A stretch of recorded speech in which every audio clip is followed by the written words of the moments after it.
ಪ್ರಿಯರೇ, ನಮ್ಮ ಉಪವಾಸ ಪ್ರಾರ್ಥನೆಗೆ ನಿಮ್ಮೆಲ್ಲರಿಗೆ ಯೇಸು ಕ್ರಿಸ್ತನ ನಾಮದಲ್ಲಿ ನಾವು ಸ್ವಾಗತಿಸ್ತೇವೆ. ಈ ಸಮಯದಲ್ಲಿ ನಾವು ಪ್ರಾರ್ಥನೆ ಮಾಡಿ ಆರಂಭ ಮಾಡುವ. ಭೂಮಿ ಆಕಾಶವನ್ನು ಸೃಷ್ಟಿ ಮಾಡಿದ ನಿಮಗೆ ಹೆಚ್ಚು ಪ್ರೀತಿ ಮಾಡುವ ನಮ್ಮ ಪರಲೋಕದಲ್ಲಿರುವ ನಮ್ಮ ಪ್ರೀತಿಯುಳ್ಳ ತಂದೆಯ ದೇವರಿಗೆ ಕೋಟಿ ಕೋಟಿ ಸ್ತೋತ್ರ. ಈ ಸಮಯಕ್ಕಾಗಿ ಕರ್ತನೇ, ಅದೇ ನಿನ್ನ ಪಾದ ಬಳಿಗೆ ನಾವೆಲ್ಲರೂ ಬಂದಿದ್ದೇವೆ ಸ್ವಾಮಿ. ಯೇಸು ಕ್ರಿಸ್ತನ ನಾಮದಲ್ಲಿ ಪರಿಶುದ್ಧಾತ್ಮನ ಸಹಾಯದಿಂದ ಪರಿಶುದ್ಧಾತ್ಮನೇ ನೀನು ಈ ಪ್ರಾರ್ಥನೆ ನಡೆಸಲಿಕ್ಕೆ ಸಹಾಯ ಮಾಡು. ನಮಗೆಲ್ಲರಿಗೂ ನಿನ್ನ ಆಶೀರ್ವಾದಕ್ಕೆ ನಾವು ನಮಗೆ ಬೇಕು ಕರ್ತನೆ. ಅಪ್ಪ ತಂದೆ, ನಮ್ಮನ್ನು ನಡೆಸು ಕರ್ತನೇ. ಹೇಗೆ ಸ್ತುತಿ ಮಾಡಬೇಕು, ಹೇಗೆ ಆರಾಧನೆ ಮಾಡಬೇಕು ನೀನೇ ನಡೆಸಿಕೊಟ್ಟು ನಿನಗೆ ಬಿಟ್ಟು ಕೊಡ್ತೇನೆ ಪರಿಶುದ್ಧಾತ್ಮನೇ. ಅಪ್ಪ ಪರಿಶುದ್ಧಾತ್ಮನೇ, ನೀನು ನಡೆಸಬೇಕಂತ ನಾನು ಪ್ರಾರ್ಥನೆ ಮಾಡ್ತೇನೆ. ಯೇಸುವೇ, ನಿನ್ನ ಚಿತ್ತಾನುಸಾರವಾಗಿ ಪ್ರಾರ್ಥನೆ ನಡೆಸಬೇಕಂತ ನಾನು ಪ್ರಾರ್ಥನೆ ಮಾಡ್ತೇನೆ. ಸ್ತುತಿ ಆರಾಧನೆ ಮಾಡುವಾಗ ನೀನು ಮಹಿಮೆ ಹೊಂದಬೇಕು ಒಂದೇ. ನೀನು ಮಹಿಮೆ ಹೊಂದು. ಈಗಿನ ಮಹಿಮೆಗೆ ಯೋಗ್ಯನು, ಸ್ತುತಿಗೆ ಯೋಗ್ಯನು, ಆರಾಧನೆಗೆ ಯೋಗ್ಯನು ನೀನೊಬ್ಬನು ಮಾತ್ರ ಯೋಗ್ಯನಾಗಿದ್ದೀಯ. ನಿನ್ನ ಆತ್ಮಂದ ನಮಗೆಲ್ಲರಿಗೆ ತುಂಬಿಸು. ಯಾರ್ಯಾರು ಲೈಯಲ್ಲಿದ್ದರೆ ಅವರಿಗೂ ನಿನ್ನ ಆತ್ಮಂದ ತುಂಬಿಸಬೇಕಂತ ನಾನು ಪ್ರಾರ್ಥನೆ ಮಾಡ್ತೇನೆ. ಈ ಸಮಯದಲ್ಲಿ ಕರ್ತನೆ, ನೀನು ನಮ್ಮ ಮಧ್ಯದಲ್ಲಿ ಚಲಿಸು. ನಿನ್ನ ಉಪಸ್ಥಿತಿ ನಮ್ಮ ಮಧ್ಯದಲ್ಲಿ ಆಲ್ರೆಡಿ ಇದ್ದದಕ್ಕೆ ಸೋದರ. ನಿನ್ನ ವಾಕ್ಯ ಇರ್ತದೆ, 2-3 ಜನ ನನ್ನ ನಾಮದಲ್ಲಿ ಎಲ್ಲಿ ಪ್ರಾರ್ಥಿಸ್ತಾರೋ ಅವರ ಮಧ್ಯದಲ್ಲಿ ನಾನು ಇಳಿದು ಬರ್ತೇನೆ. ನಿನ್ನ ವಾಗ್ದಾನ ಪ್ರಕಾರ ನಮ್ಮ ಮಧ್ಯದಲ್ಲಿ ನೀನು ಇಳಿದು ಬಂದಿದ್ದಕ್ಕೆ ಸೋದರ. ನಮ್ಮ ಸಂಗಡ ಇದ್ದಿದ್ದಕ್ಕೆ ಸೋದರ. ನಮಗೆ ನಡೆಸ್ತಾ ಇದ್ದಿ ಸೋದರ. ಪಾದನಿಗೆ ಸೋದರ. ಸಂಪೂರ್ಣ ನಾವು ಸಮರ್ಪಣೆ ಮಾಡ್ತೇನೆ ಕತೆ. ಈ ಆರಾಧನೆ, ದೇವರ ವಾಕ್ಯ, ಪ್ರಾರ್ಥನೆ ಭಾಗ ನಿನಗೆ ಸಮರ್ಪಣೆ ಮಾಡ್ತೇನೆ ಕತೆ. ನಿನ್ನ ಪರಿಶುದ್ಧ ರಕ್ತವನ್ನು ಕೇಳಿಬರ್ತೇನೆ. ಈ ಸಮಯದಲ್ಲಿ ನಮ್ಮೆಲ್ಲರ ಮೇಲೆ ಅನೇಕ ಪಾದಗಳಿಗೆ ನಾನು ಕೇಳಿಬರ್ತೇನೆ. ನಿನ್ನ ಪರಿಶುದ್ಧ ರಕ್ತ ಈ ಸ್ಥಳದಲ್ಲಿ ನಿನ್ನ ಪರಿಶುದ್ಧ ರಕ್ತ ನಾನು ಕೇಳಿಬರ್ತೇನೆ ಕತೆ. ನಿನ್ನ ಪರಿಶುದ್ಧ ದೇವತೆಯನ್ನು ಕರೆಯುತ್ತೇನೆ. ಹಿಂದೆ ಮುಂದೆ ಮೇಲೆ ಕೆಳಗೆ ನಿಂತು ನಮಗೆ ಪ್ರೊಟೆಕ್ಷನ್ ಕೊಟ್ಟಿದ್ದಕ್ಕೆ ಸೋದರ. ಪರಿಶುದ್ಧ ಆರಂಭದ ಹಂತ ತನಕ ನೀನು ನಡೆಸು ಎಂದು ನಾನು ಪ್ರಾರ್ಥನೆ ಮಾಡ್ತೇನೆ. ನಿನಗೆ ಬಿಟ್ಟು ಕೊಡ್ತೇನೆ ಪರಿಶುದ್ಧ ಆತ್ಮನೇ. ಸೈತಾನ ಮಾಡಿದೆಲ್ಲ ಪ್ಲಾನಿಂಗ್ ಕರ್ತನೆ ಯೇಸು ಕ್ರಿಸ್ತನ ನಾಮದಲ್ಲಿ ಕ್ಯಾನ್ಸಲ್ ಮಾಡ್ತೇವೆ. ನಿನ್ನ ಯೋಜನೆ ಆಗಲಿ ಎಂದು ನಾನು ಪ್ರಾರ್ಥನೆ ಮಾಡ್ತೇನೆ ಕರ್ತನೆ. ನಿನ್ನ ಯೋಜನೆ ಆಗಬೇಕು ಕರ್ತನೆ. ನೀನೇ ನಡೆಸಬೇಕು. ಪರಿಶುದ್ಧಾತ್ಮ ನೀನು ನಡೆಸು. ನಮ್ಮನ್ನು ನಡೆಸಬೇಕಂತ ನಾನು ಪ್ರಾರ್ಥನೆ ಮಾಡ್ತೇನೆ. ಈ ಸಮಯದಲ್ಲಿ ಕರ್ತನೆ ಸಂಪೂರ್ಣ ಬಿಟ್ಟು ಬರ್ತೇವೆ. ನಮ್ಮನ್ನು ಸಂಪೂರ್ಣ ತಗ್ಗಿಸ್ತೇವೆ ಕರ್ತನೆ. ನಿನ್ನ ಮುಂದೆ ತಗ್ಗಿಸ್ತೇವೆ. ನಿನ್ನ ನಾಮ ಮೇಲೆ ತರಬಡಬೇಕು. ನೀನೇ ಕಾರ್ಯ ಮಾಡು, ಅದ್ಭುತ ಮಾಡು, ಸೂಚ್ಯ ಕಾರ್ಯ ಮಾಡು. ನಿನ್ನ ಆತ್ಮದ ತುಂಬಿಸು ನಮ್ಮ ಎಲ್ಲರಿಗೆ, ಯಾರು ನಮ್ಮಲ್ಲಿ ಜಾಯಿನ್ ಆಗ್ತಾರೆ ನಿನ್ನ ಆತ್ಮದ ತುದ್ದು ನಿಮ್ಮ ಅಭಿಷೇಕದಿಂದ ತುಂಬಿಸಬೇಕಂತ ನಾನು ಪ್ರಾರ್ಥನೆ ಮಾಡ್ತೇನೆ. ನಿನ್ನ ಬೆಂಕಿ ಅಭಿಷೇಕ ಒಬ್ಬೊಬ್ಬರ ಮೇಲೆ ಹಿಡಿದು ಬರಲಿಕ್ಕೆ ಸತ್ಯದ ಪರಿಜ್ಞಾನ ಎಲ್ಲರಿಗೂ ಕೊಡಬೇಕಂತ ನಾನು ಪ್ರಾರ್ಥನೆ ಮಾಡ್ತೇನೆ ಕರ್ತನೆ. ವಾಕ್ಯದ ಮುಖಾಂತರ ನಿನ್ನ ಆಶೀರ್ವಾದ ಮಾಡಬೇಕಂತ ನಾನು ಪ್ರಾರ್ಥನೆ ಮಾಡ್ತೇನೆ. ಈ ರೀತಿ ನೀನು ನಡೆಸಬೇಕು. ಓ ನಮಸ್ಕಾರ ಯೇಸು ಕ್ರಿಸ್ತನ ನಾಮದಲ್ಲಿ ಆಮೆನ್.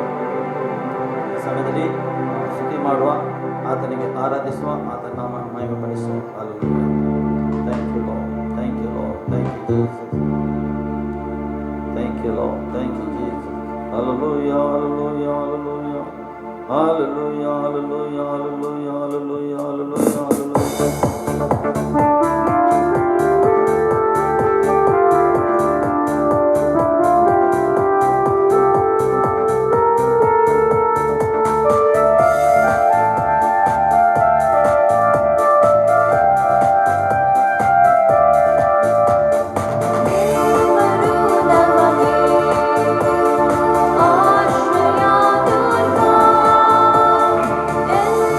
ಸಮಯದಲ್ಲಿ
ನಮ್ಮೊಟ್ಟಿಗೆ ಇದ್ದೆಂದು ನೀನು ತೋರಿಸಿಬಿಡ್ತಾ ಇದ್ದಿ ಅಪ್ಪ. ನಮ್ಮ ಪಕ್ಷಕ್ಕೆ ನೀನು ನಿನ್ನ ದೇವರ ಮಕ್ಕಳ ಪಕ್ಷಕ್ಕೆ ನೀನು ನಿಂತಿದ್ದಕ್ಕೆ ಸ್ತೋತ್ರ ಅಪ್ಪ. ನಿನ್ನ ಉಪಸ್ಥಿತಿಗೆ ಸ್ತೋತ್ರ, ನಿನ್ನ ಪ್ರಸನ್ನತೆಗಾಗಿ ಸ್ತೋತ್ರ ಕರ್ತನೆ. ನಿನ್ನ ಪ್ರಸನ್ನತೆಯಲ್ಲಿ ಹರಿಯಬೇಕಂತ ನಾನು ಪ್ರಾರ್ಥನೆ ಮಾಡಿದೆ. ಒಬ್ಬೊಬ್ಬರ ಮೇಲೆ ಹಿಡಿದು ಬರಲಿ ನಿನ್ನ ಪ್ರಸನ್ನತೆ ಉಪಸ್ಥಿತಿ ಕರ್ತನಿಗೆ ಸ್ತೋತ್ರಪ್ಪ. ಅಭಿಷೇಕ ಹಿಡಿದು ಬರಲಿ ರಾಜಾದಿರಾಜ ನೀನು. Thank you lord.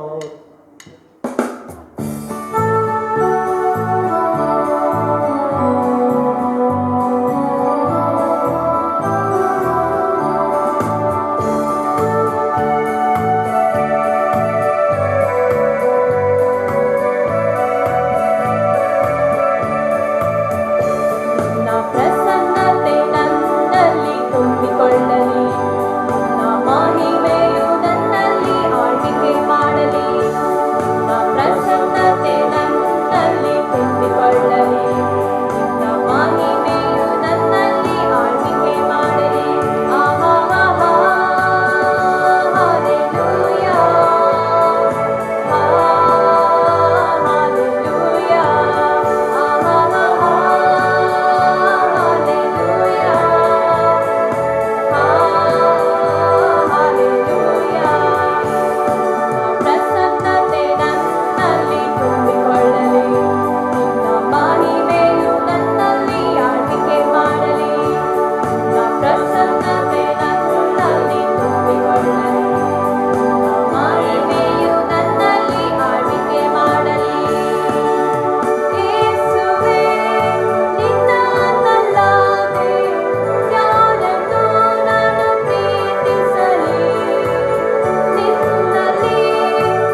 ತಂದೆ ದೇವರೇ ಸ್ತೋತ್ರಪ್ಪ. ನಿನ್ನ ಪ್ರಸನ್ನತೆಗಾಗಿ ಸ್ತೋತ್ರ ಕರ್ತನೇ. ಒಬ್ಬೊಬ್ಬರನ್ನು ಪ್ರಸನ್ನತೆ ತುಂಬಿಸಲಿಕ್ಕೆ ಸ್ತೋತ್ರ. ನಮ್ಮನ್ನು ಆಳ್ವಿಕೆ ಮಾಡು ಪರಿಶುದ್ಧಾತ್ಮನೇ. ಹಲ್ಲೆಲೂಯ. ನಿನ್ನ ಮಹಿಮೆಯಿಂದ ತುಂಬಿಸು. ದೇವರಿಗೆ ಮಹಿಮೆ ಆಗ್ಬೇಕು ಸ್ವಾಮಿ. ನಿನ್ನ ಮಕ್ಕಳ ಮುಖಾಂತರ ತಂದೆ ನಿನಗೆ ಮಹಿಮೆ ಆಗ್ಬೇಕು. ದೇವರಿಗೆ ಮಹಿಮೆ ಆಗ್ಬೇಕು. ಮಹಿಮೆಗೆ ಯೋಗ್ಯನು, ಸ್ತುತಿಗೆ ಯೋಗ್ಯನು, ಆರಾಧನೆಗೆ ಯೋಗ್ಯನು. Hallelujah. Glory glory glory glory. Thank you thank you thank you.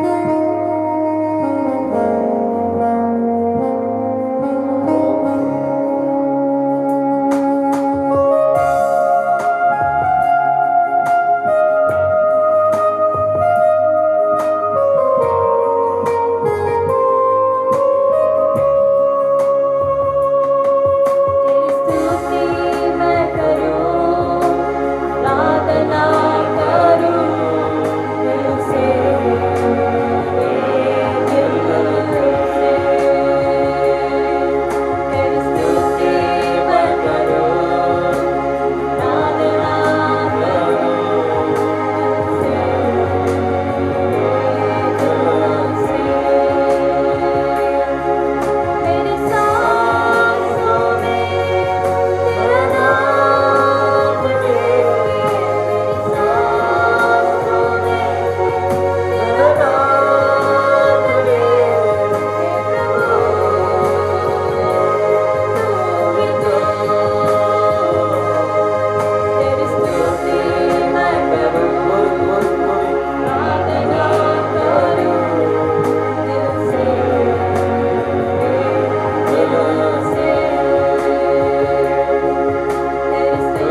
ಸುರಿಸುವ, ಚಪ್ಪಾಳೆಯನ್ನು ತಟ್ಟಿ ಸುರಿಸುವ, ಆತ್ಮನಿಂದ ಸತ್ಯದಿಂದಲೂ ಆತನ ಆರಾಧಿಸುವ.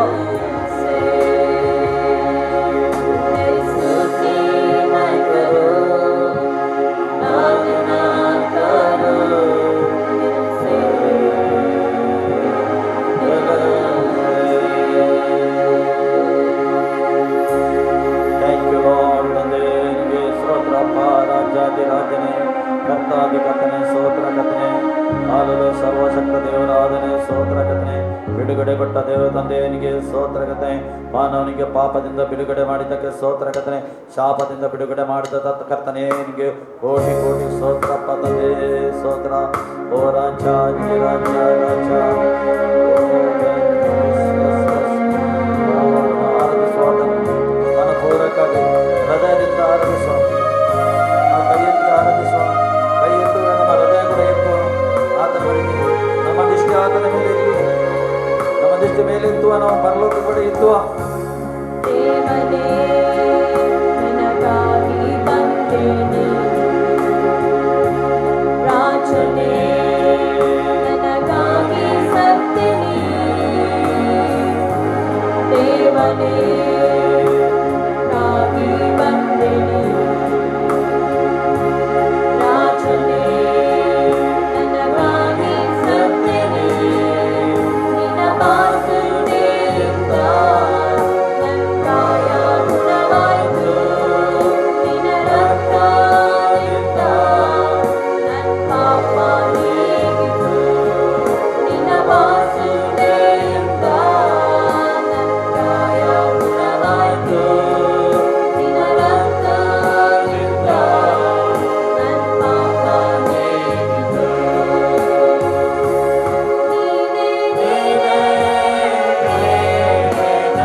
ಸೃಷ್ಟಿ ಮಾಡ್ತಾ ನನಗೆ ಆರಾಧಿಸುವ, ಜೀವಸ್ವ ದೇವರಿಗೆ ಆರಾಧಿಸುವ.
ಆತನ ಮೇಲೆ ದೃಷ್ಟಿ ಇಡ್ತೇವೆ, ಆತನಿಗೆ ಕರೆ ಇದ್ದೇವೆ, ಆತನ ದೊಡ್ಡ ಕಾರ್ಯ ಮಾಡ್ತಾರೆ. ನಿಮ್ಮ ಜೀವಿತದಲ್ಲಿ ಸಮಾಧಾನ ಆತನಿಂದಲೇ ಬರೋದು, ಸಂತೋಷ ಆತನಿಂದ ಬರೋದು, ಆನಂದ ಆತನಿಂದಲೇ ಬರೋದು. ಆತನಿಗೆ ಯೋಗ್ಯನು ಮಾತ್ರ, ಆತನು ಮಾತ್ರ ಯೋಗ್ಯನು.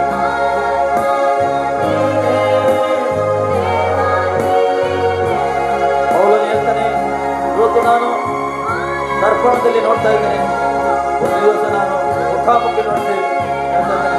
ಅದೇ ಪ್ರಕಾರ ಒಂದು ದಿವಸ ನಾವೆಲ್ಲರೂ ಸೇರಿ ಮುಖಾಮುಖಿ ಆತ ನೋಡ್ತಾ ಇದ್ದೇವೆ. ಈ ನಂಬಿಕೆ ನಮಗಿರ್ಬೇಕು, ಈ ವಿಶ್ವಾಸ ನಮಗಿರ್ಬೇಕು.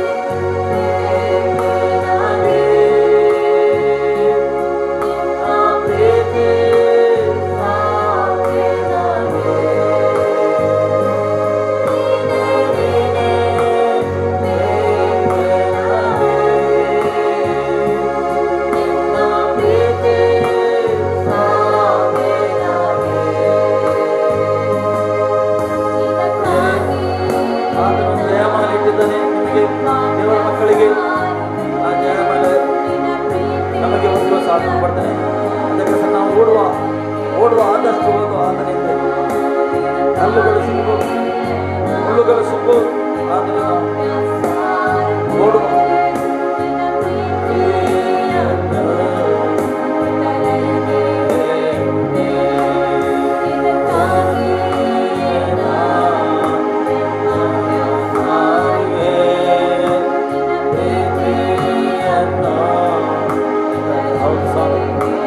ಎಷ್ಟು ಪ್ರೀತಿಯ ಲೋಕದ ಮೇಲೆ ಎಷ್ಟು ಪ್ರೀತಿ ಮಾಡಿದ್ದು ಕಥೆಯನ್ನು ತೋರಿಸಿಕೊಡಿದ್ದೀವಿ.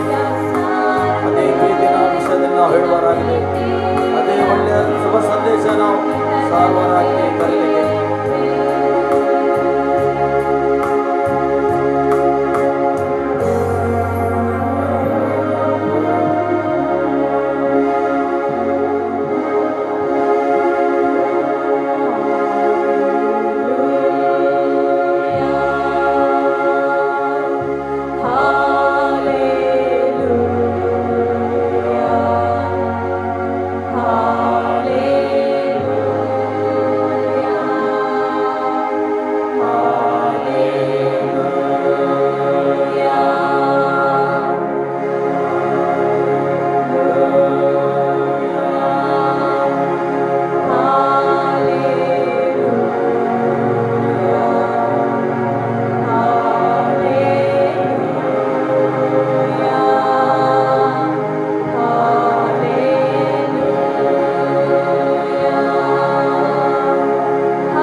ಆರಾಧನೆ ಮಹಿಮಾನುವುದಕ್ಕೆ ಸ್ತೋತ್ರ.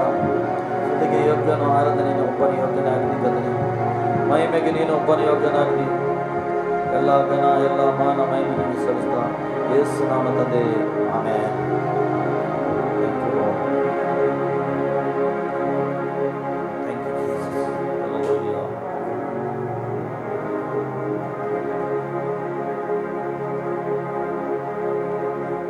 Thank you, Lord.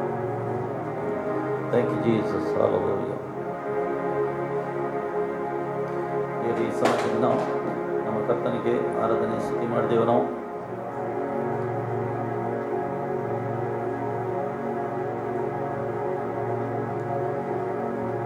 ಸಮಯದಲ್ಲಿ ನಾವು ವಾಕ್ಯ ಭಾಗ ಕೇಳಲಿಕ್ಕೆ ಹೋಗ್ತೇವೆ.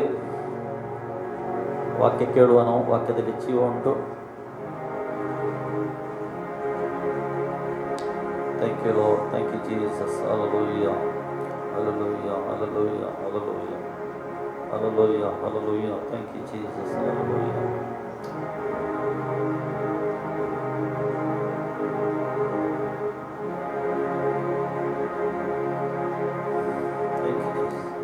ನಾವು ಈ ಸಮಯದಲ್ಲಿ ವಾಕ್ಯ ಕೇಳುವ ಮೊದಲು ಪ್ರಾರ್ಥಿಸುವ.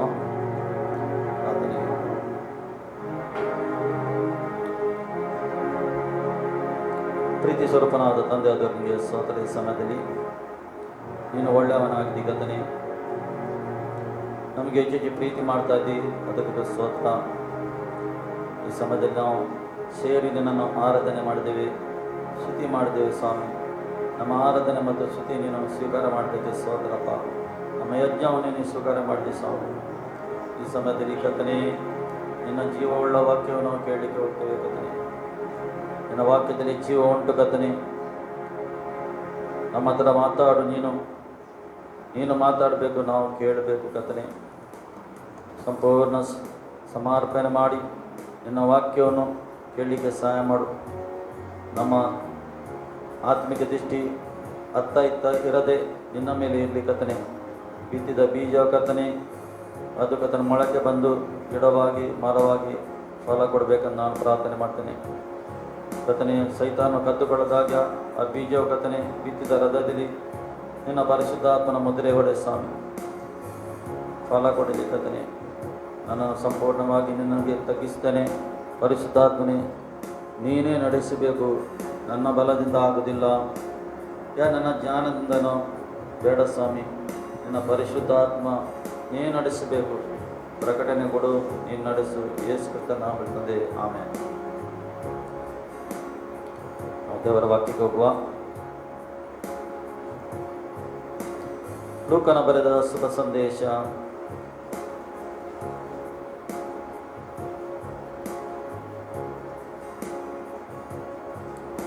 ಇವತ್ತು ಪ್ರಿಯರೇ, ಯೇಸುವಿನ ಹಿಂದೆ ಬರಲಿಕ್ಕೆ ಎಲ್ಲರಿಗೆ ಮನಸ್ಸುಂಟು. ಯೇಸು ಎಲ್ಲರಿಗೆ ಬೇಕು ಎಂದು ಎಲ್ಲರಿಗೆ ಮನಸ್ಸುಂಟು.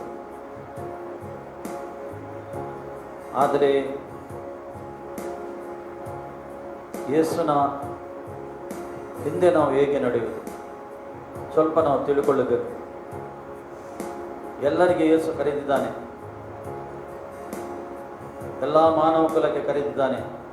ಇವತ್ತು ಕೂಡ ಆತನು ಕರೆಯುತ್ತಾನೆ, ಏಕೆ ದೇವರ ಕೃಪೆ ಉಂಟು ಲೋಕದಲ್ಲಿ. ಆ ಕೃಪೆ ಯಾವಾಗ ಹಿಂದೆ ಹೋಗ್ತದೆ ಗೊತ್ತಿಲ್ಲ, ಶೀಘ್ರದಲ್ಲಿ ಆ ಕೃಪೆ ಆತನು ತೆಗೆಯಬಹುದು. ಅದಕ್ಕೋಸ್ಕರ ಯೇಸು ರಕ್ಷಕನೆಂದು ಗೊತ್ತುಂಟು ಎಲ್ಲರಿಗೆ. ಯೇಸು ಎಲ್ಲರಿಗೆ ಬೇಕು. ಆದರೆ ಯೇಸುನ ಹಿಂದೆ ನಡೀಲಿಕ್ಕೆ ಬೇಡ. ಅದೇ ನಾವು ಇವತ್ತು ಸ್ವಲ್ಪ ತಿಳಿದುಕೊಳ್ಳುವ ವಾಕ್ಯದ ಮುಖಾಂತರ 9:57 ನಾವು ತಿಳಿದುಕೊಳ್ಳುವ. ಪ್ರಿಯರಲ್ಲಿ, ದೇವರ ವಾಕ್ಯ ಹೀಗೆ ಹೇಳ್ತಾ ಉಂಟು, ಅವರು ದಾರಿಯಲ್ಲಿ ಹೋಗುತ್ತಿರುವಾಗ ಯಾವನೋ ಒಬ್ಬನು ಯೇಸುವಿಗೆ, ನೀನು ಎಲ್ಲಿಗೆ ಹೋದರೂ ನಾನು ನಿನ್ನ ಹಿಂದೆ ಬರುತ್ತೇನೆ ಎಂದು ಹೇಳಲು, ಯೇಸು ಹೋಗ್ತಾ ಇದ್ದನು. ಹೋಗುವಾಗ ಯಾರೋ ಒಬ್ಬನು, ಎಲ್ಲರೂ ಹಿಂಬಾಲಿಸ್ತಾರೆ, ಆತನಿಗೆ ಕೂಡ ಮನಸ್ಸು ಬಂತು, ಯೇಸುವಿನ ಹಿಂಬಾಲಿಸಬೇಕೆಂದು ಮನಸ್ಸು ಬಂತು. ಯೇಸುಗೆ ಹೇಳ್ತಾ ಇದ್ದೇನೆ, ನೀನು ಎಲ್ಲಿಗೆ ಹೋದರೂ ನಾನು ನಿನ್ನ ಹಿಂದೆ ಬರ್ತೇನೆ, ನಾನು ನಿನ್ನ ಹಿಂದೆ ಬರ್ತೇನೆ. ಇವತ್ತು ಎಲ್ಲರಿಗೆ ಮನಸ್ಸುಂಟು ರಕ್ಷಣೆ ಹೊಂದಲಿಕ್ಕೆ. ಎಲ್ಲರಿಗೆ ಯೇಸು ಕ್ರಿಸ್ತನ ಹೆಸರು ಬೇಕು, ಎಲ್ಲರಿಗೆ. ಆದರೆ ನಾವು ಮುಂದೆ ನೋಡ್ತೀವಿ, ಆ ವ್ಯಕ್ತಿ ಹತ್ರ ಎಷ್ಟು ಸಮರ್ಪಣೆ ಉಂಟು ನೋಡಿ. ಯೇಸುವನ್ನು ಹಿಂಬಾಲಿಸಬೇಕಾದ್ರೆ ಸಮರ್ಪಣಾ ಜೀವಿತ ವೆರಿ ಇಂಪಾರ್ಟೆಂಟ್. ಯೇಸು ಬೇಕು, ಲೋಕ ಬೇಕು, ಆಸೆ ಬೇಕು. ಈ ಆಸೆ ಬೇಕು ಅಂದರೆ ಅದು ದೇವರು ಮೆಚ್ಚುವುದಿಲ್ಲ. ನಾವು ನಮ್ಮ ಜೀವಿತದಲ್ಲಿ ಒಬ್ಬನನ್ನೇ ಮೆಚ್ಚಿಸಿಕೆ ನೋಡಬೇಕು, ಒಬ್ಬನನ್ನೇ ಆರಾಧನೆ ಮಾಡಬೇಕು, ಒಬ್ಬ ದೇವರನ್ನೇ ಸ್ತುತಿಸಬೇಕು ನಾವು. ಅದು ಯಾರಾಗಿದ್ದಾನೆ? ಜೀವಿಸುವ ದೇವರು ಯೇಸು ಕ್ರಿಸ್ತನಾಗಿದ್ದಾನೆ. ಆತನು ಪ್ರಿಯರಿ ಆದಿಯಲ್ಲಿ ಇದ್ದವನು. ಈ ಜಗತ್ತು ಸೃಷ್ಟಿ ಮಾಡುವ ಮೊದಲು ಆತನು ಇದ್ದವನು, ಈಗ ಇದ್ದಾನೆ. ಆತನು ನಿತ್ಯ ನಿತ್ಯ ಇರುವ ಆತನು, ಇನ್ನು ಬರುವ ಆತನು. ಅದಕ್ಕೆ ಸರ ಆತನು ಈ ಲೋಕಕ್ಕೆ ಬಂದದ್ದು ಮಾನವನಿಗೆ ರಕ್ಷಣೆ ಕೊಡಲಿಕ್ಕೆ, ಪರಲೋಕಕ್ಕೆ ಹೋಗುವ ಮಾರ್ಗ ತೋರಿಸಲಿಕ್ಕೆ ಬಂದದ್ದು. ಇಲ್ಲಿ ಆತನು ಹೇಳ್ತಾ ಇದ್ದಾನೆ, ಯಾರೋ ಒಬ್ಬನು ಯವನಸ್ಥನು, ನೀನು ಎಲ್ಲಿ ಹೋದರೂ ನಾನು ನಿನ್ನ ಹಿಂದೆ ಬರುತ್ತೇನೆ ಎಂದು ಹೇಳಲು ಆತನವರಿಗೆ, ನರಿಗಳಿಗೆ ಗದ್ದುಗಳಿವೆ, ಆಕಾಶದಲ್ಲಿ ಹಾರಾಡುವ ಹಕ್ಕಿಗಳಿಗೆ ಗೂಡುಗಳಿವೆ, ಆದರೆ ಮನುಷ್ಯ ಕುಮಾರನಿಗೆ ತಲೆ ಇಡುವಷ್ಟು ಸ್ಥಳವೂ ಇಲ್ಲ ಎಂದು ಹೇಳಿದನು. ನೋಡಿ, ಮನುಷ್ಯ ಕುಮಾರನಿಗೆ ತಲೆ ಇಡುವಷ್ಟು ಸ್ಥಳ ಇಲ್ಲ. ಏಕೆ ಯೇಸು ಕ್ರಿಸ್ತನು ಈ ರೀತಿ ಹೇಳಿದನು? ಯೇಸುಗೆ ತಳ ಇರಲಿಲ್ಲವ ಈ ಲೋಕ? ದೇವರ ವಾಕ್ಯ ಹೇಳ್ತದೆ, ಆಕಾಶ ನನ್ನ ಸಿಂಹಾಸನ, ಭೂಮಿ ನನ್ನ ಪಾದಪೀಠ. ನೀವು ಏನಂದ ನನಗೆ ಮನೆ ಕಟ್ಟುತ್ತೀರಿ? ಏನಂದ ನನಗೆ ಯಾವ ಸ್ಥಳದಲ್ಲಿ ನೀನು ಇಡ್ತೀರಿ? ನೀವು ಸರ್ವಶಕ್ತ ದೇವರಿಗೆ ನಾವು ಯಾವ ಸ್ಥಳದಲ್ಲಿ ಇಟ್ಟಿದ್ದೀವಿ? ಯಾವ ದೃಷ್ಟಿಯಲ್ಲಿ ನಾವು ಮಾನವ ನೋಡ್ತಾ ಇದ್ದಾನೆ? ಇವತ್ತು ಆತನ ಪ್ರಜೆ ಆಗಿದ್ದೀವಿ ನಾವು. ಆತನ ಸ್ವರೂಪವಾಗಿ ನಮಗೆ ಸೃಷ್ಟಿಸಿದ್ದಾನೆ. ಆತನು ಏಕೆ ಸೃಷ್ಟಿಸಿದ್ದಾನೆ ಪ್ರಿಯರೇ? ಒಂದು ಉದ್ದೇಶ ಉಂಟು. ಆತನ ಅನ್ಯೋನ್ಯತೆಯಲ್ಲಿ ನಾವು ಇರಬೇಕೆಂದು, ಆತನ ಸ್ತುತಿಸಬೇಕೆಂದು, ಆತನ ಆರಾಧಿಸಬೇಕೆಂದು ಈ ಲೋಕದಲ್ಲಿ ನಮಗೆ ಇಟ್ಟಿದ್ದಾನೆ. ಒಳ್ಳೆ ಆರೋಗ್ಯ ಕೊಟ್ಟಿದ್ದಾನೆ, ಎಲ್ಲ ಒಳ್ಳೆಯದನ್ನೇ ಕೊಟ್ಟಿದ್ದಾನೆ. ಈ ರೀತಿ ನಾವು ಈ ಲೋಕದಲ್ಲಿ ಜೀವಿಸಬೇಕು ಒಳ್ಳೆ ರೀತಿಯಿಂದ ಎಂದು ಆತನು ನಮಗೆ ಈ ಲೋಕದಲ್ಲಿ ಇಟ್ಟಿದ್ದಾನೆ.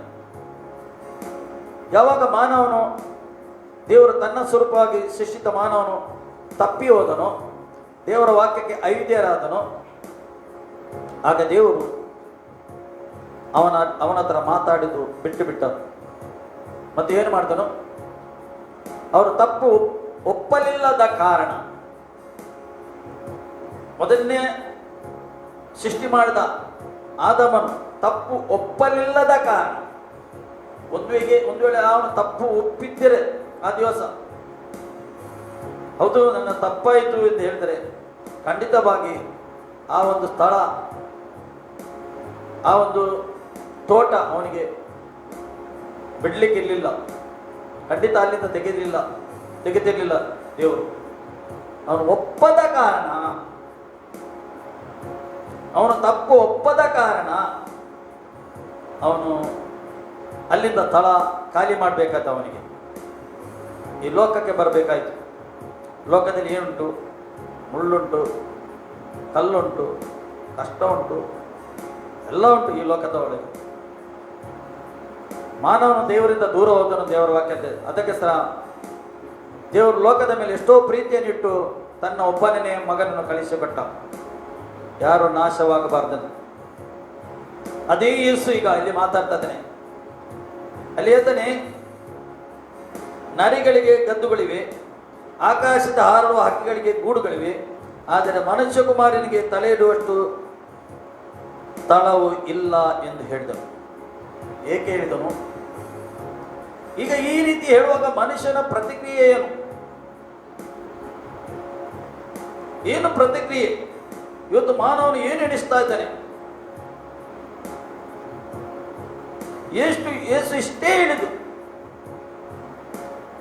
ಮೊದಲು ಅವನ ಆಶೆಯಿಂದ ಸಂತೋಷದಿಂದ ಓಡಿಕೊಂಡು ಬಂದ, ನಿನ್ನನ್ನು ಹಿಂಬಾಲಿಸಬೇಕು, ನೀನು ಇಲ್ಲಿ ನೋಡಬೇಕು ನನಗೆ. ಆದರೆ ಯೇಸು ಈ ರೀತಿ ಹೇಳುವಾಗ ಅವನು ನಿರಾಶೆ ಆದ. ಮುಂದೆ ನಾವು ನೋಡ್ತೇವೆ, ಆತ ನಿರಾಶೆ ಆದ.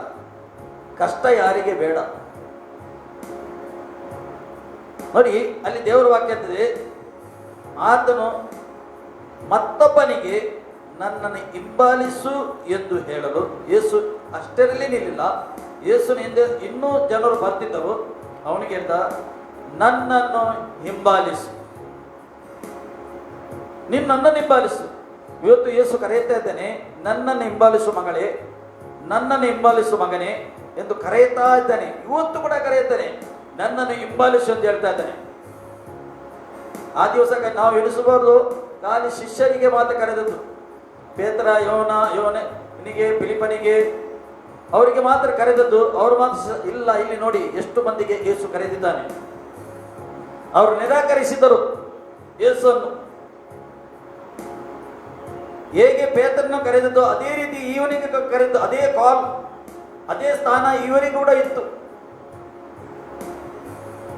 ಇಲ್ಲಿ ಹೇಳ್ತಾ ಇದ್ದಾನೆ, ನನ್ನನ್ನು ಹಿಂಬಾಲಿಸು ಎಂದು ಹೇಳಲು ಅವನು, ಸ್ವಾಮಿ, ನಾನು ಮೊದಲು ಹೋಗಿ ನನ್ನ ತಂದೆಯ ಉತ್ತರ ಕ್ರಿಯೆಯನ್ನು ಮಾಡಿ ಬರುವಂತೆ ನನಗೆ ಅಪ್ಪಣೆಯಾಗಬೇಕೆಂದು ಅಂದನು.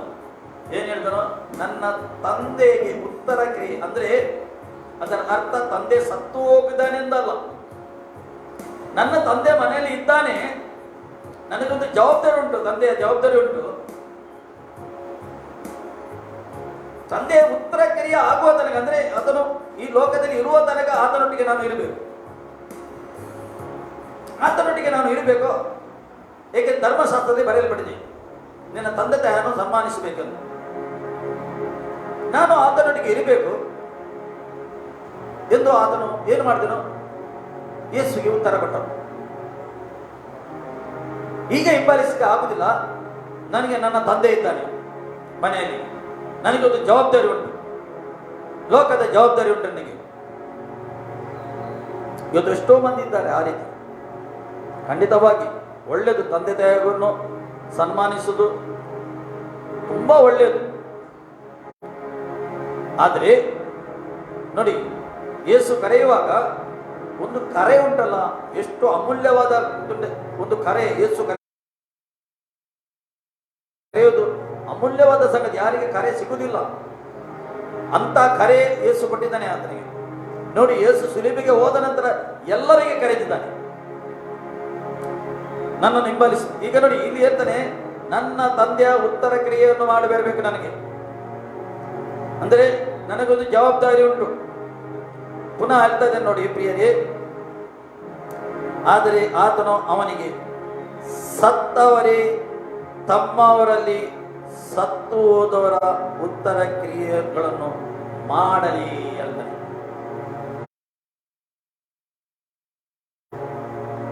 ಅಂದರೆ ಅರ್ಥ ಏನು? ಇವತ್ತು ಎಷ್ಟೋ ಮಂದಿ ಆತ್ಮದಲ್ಲಿ ಸತ್ತು ಹೋಗಿದ್ದಾರೆ.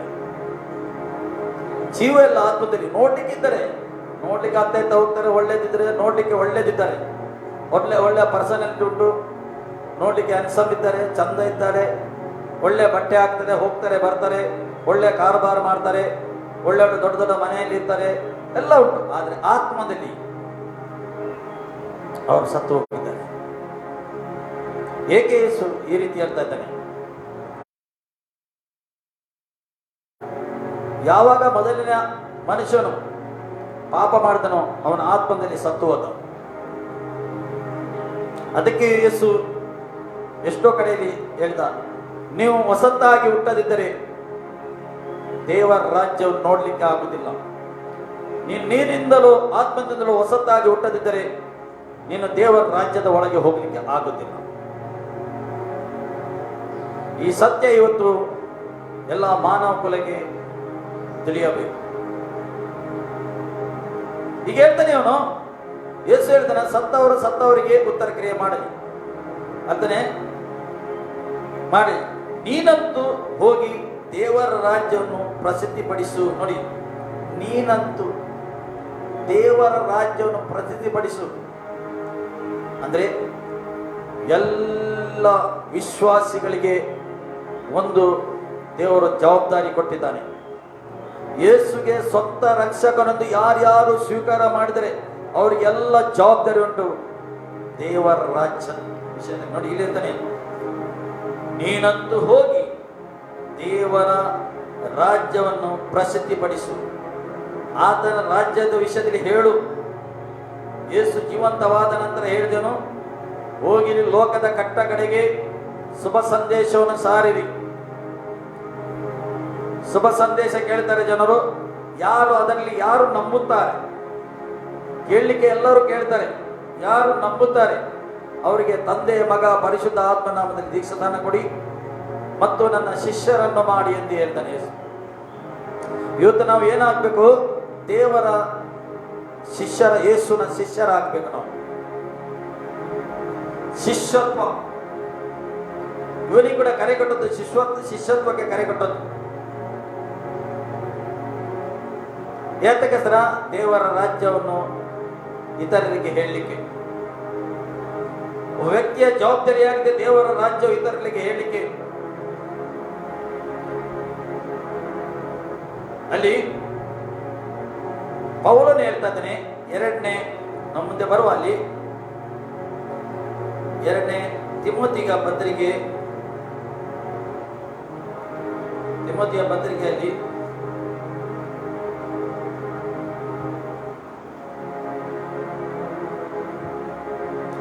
ಅಲ್ಲಿ ಹೇಳ್ತಾ ಇದ್ದಾನೆ,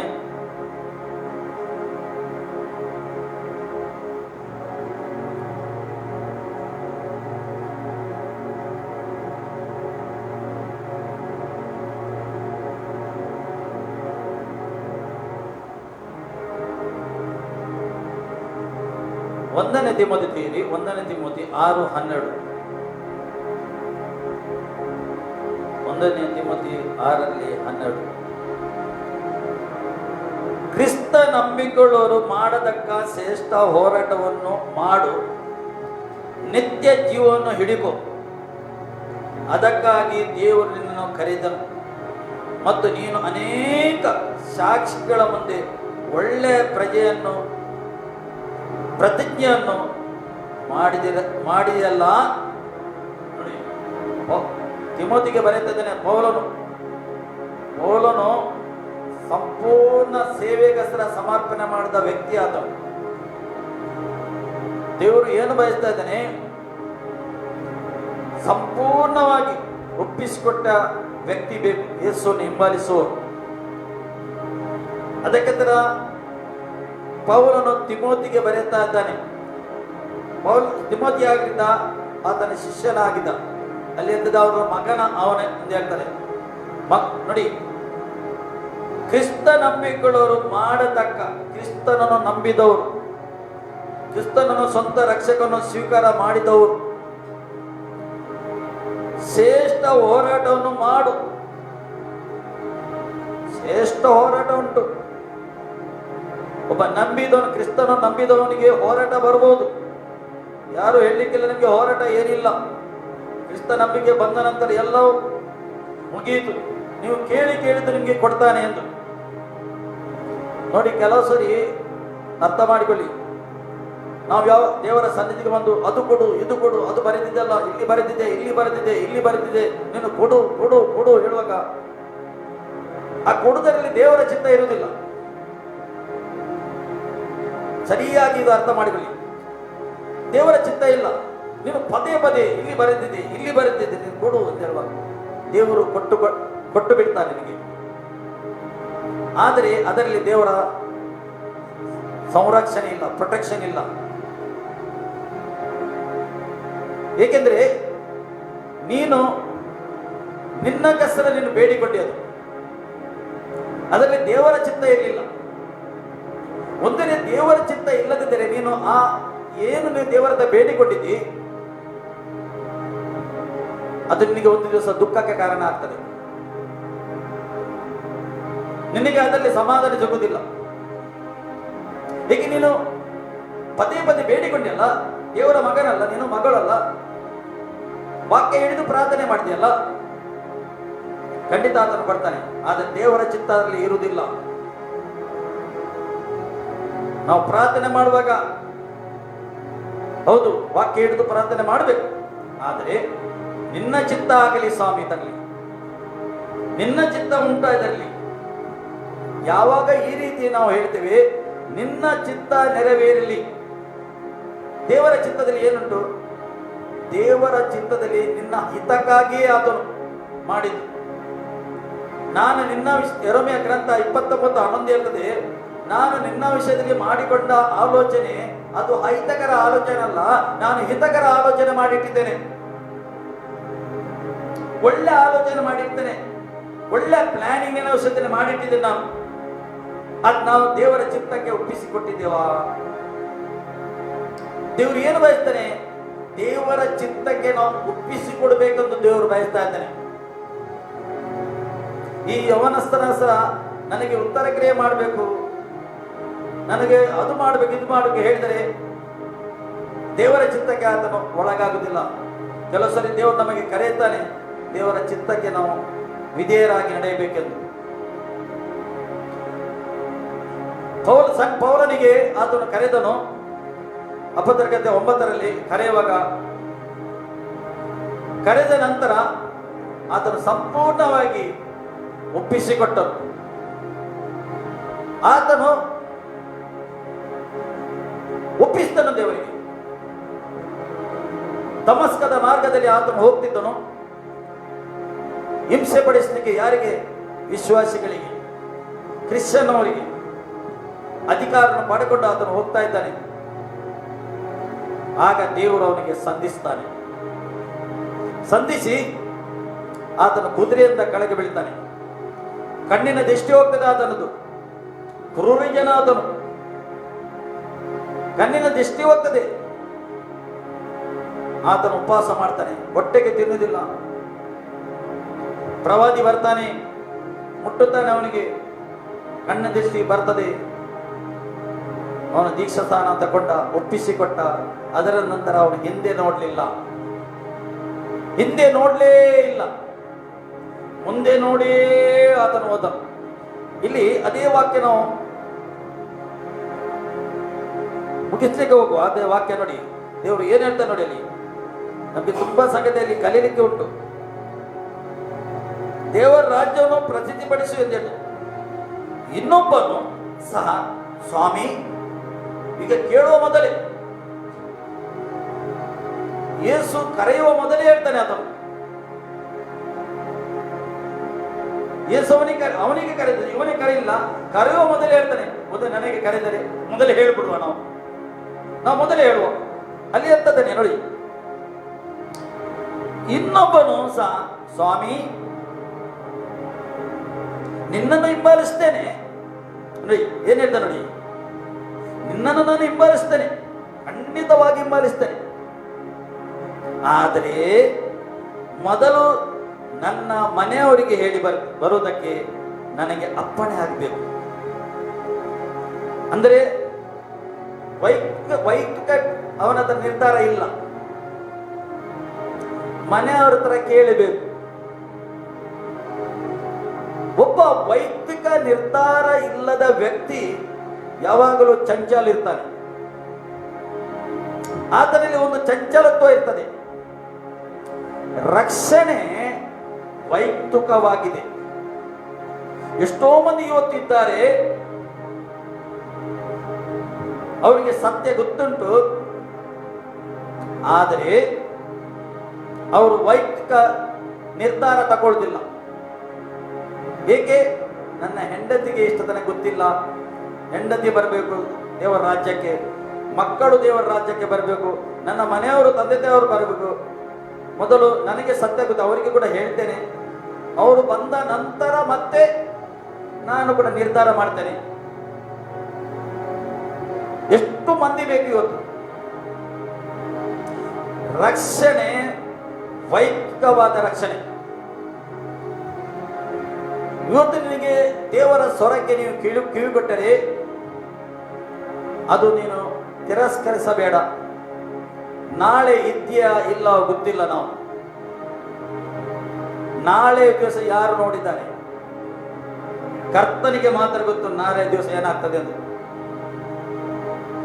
ಇವತ್ತು ನಿನಗೆ ವಾಕ್ಯ ಸಿಕ್ಕಿದರೆ ಯೇಸುವನ್ನು ಸ್ವೀಕಾರ ಮಾಡು, ಗಟ್ಟಿ ಹಿಡಿಕೊಳ್ಳು, ಮಾನಸಾಂತರ, ಪಶ್ಚಾತ್ತಾಪ. ನಾನೊಂದು ಪಾಪಿಯಾಗಿದ್ದೇನೆ, ಯೇಸುವೆ ನನಗೆ ನೀನು ಬೇಕು.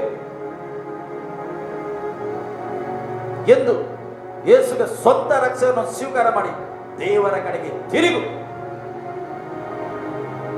ಆಗ ಮಾತ್ರ ನಿನಗೆ ಎಲ್ಲಿ ಹೋಗಿ ತಲುಪಲಿಕ್ಕೆ ಅಲ್ಲಿ ನಿನಗೆ ತಲುಪಲಿಕ್ಕೆ ಆಗ್ತದೆ.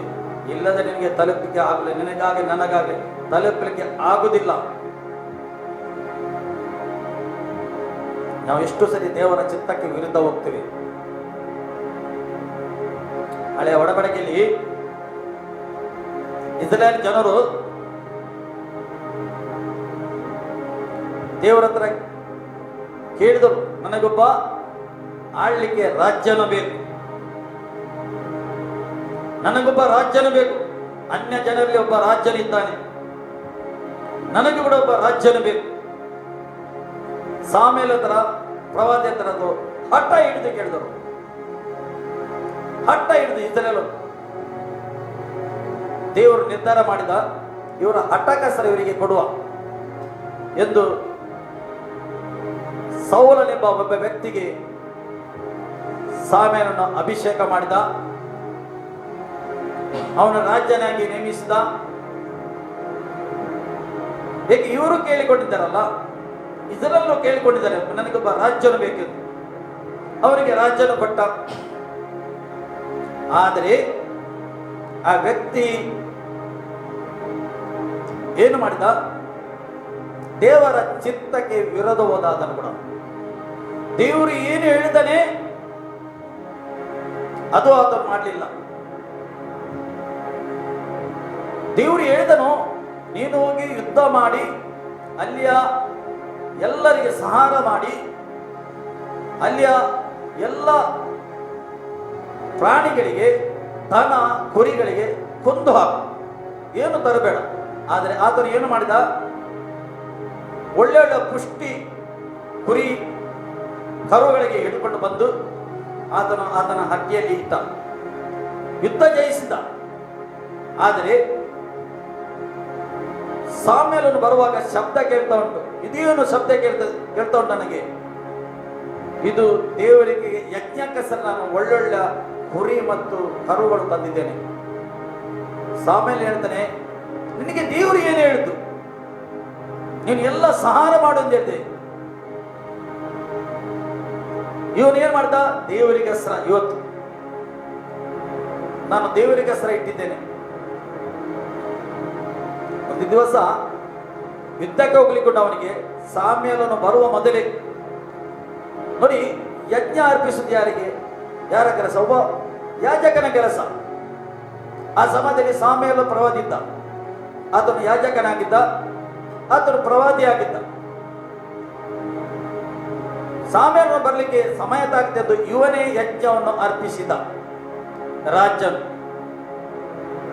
ಅದಕ್ಕೋಸ್ಕರ ಅವನಿಗೆ ಅವನ ರಾಜ್ಯೋತ್ವದಿಂದ ಆ ದಿವಸ ದೇವರು ತೆಗೆದು ಬಿಟ್ಟ. ಅವನಿಗೆ ಯಾವ ಸ್ಥಾನ ಇತ್ತು ಅವನದು ಅದು ಆತನು ಹೋಯಿತು.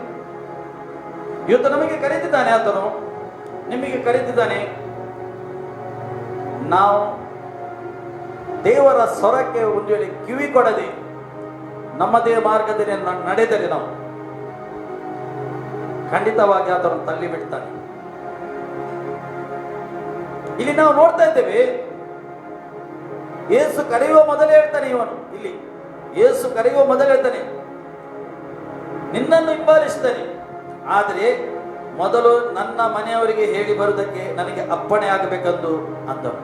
ಮನೆಯವರಿಗೆ ಹೇಳಬೇಕು ಮೊದಲು, ನೀನು ಅಪ್ಪಣೆ ಕೊಡಬೇಕು ನನಗೆ.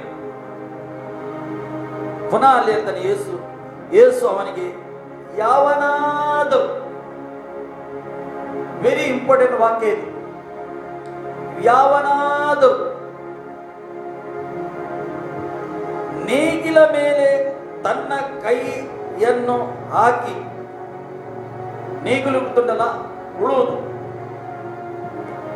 ಬೇಸಾಯಗಾರನು ಉಳುತ್ತಾನೆ, ನೇಗಿಲಕ್ಕೆ ಕೈ ಇಟ್ಟಿದ್ದಾನೆ. ಅವನು ಹಿಂದೆ ನೋಡ್ತಾನ, ಅವನು ಮುಂದೆ ನೋಡಿ ಹೋಗ್ತಾನೆ. ಇಲ್ಲದ್ರೆ ಏನಾಗ್ತದೆ? ಅದು ಏನು ಕೋಣದ ಕಾಲಿಗೆ ತಾಗ್ತದೆ. ನಾವು ಚಿಕ್ಕ ಇರುವಾಗ ಉಳುತ್ತಿದ್ದೆವು, ನಾವು ಸರಿಯಾಗಿ ನೋಡಿ ಉಳ್ತೀವಿ. ಹೇಗೆ? ಇಲ್ಲದ ಕಾಲಿಗೆ ತಾಗ್ತದೆ, ಕೋಣದ ಕಾಲಿಗೆ, ಅವನ ಕಾಲಿಗೆ ಬೆಟ್ಟ ಆಗ್ತದೆ. ಸರಿಯಾಗಿ ಮುಂದೆ ನೋಡಿ ಸರಿಯಾಗಿ ಉಳಿದಿದೆ. ಅದೇ ಹೇಳ್ತಾನೆ ಯೇಸು, ಯಾರಾದರೂ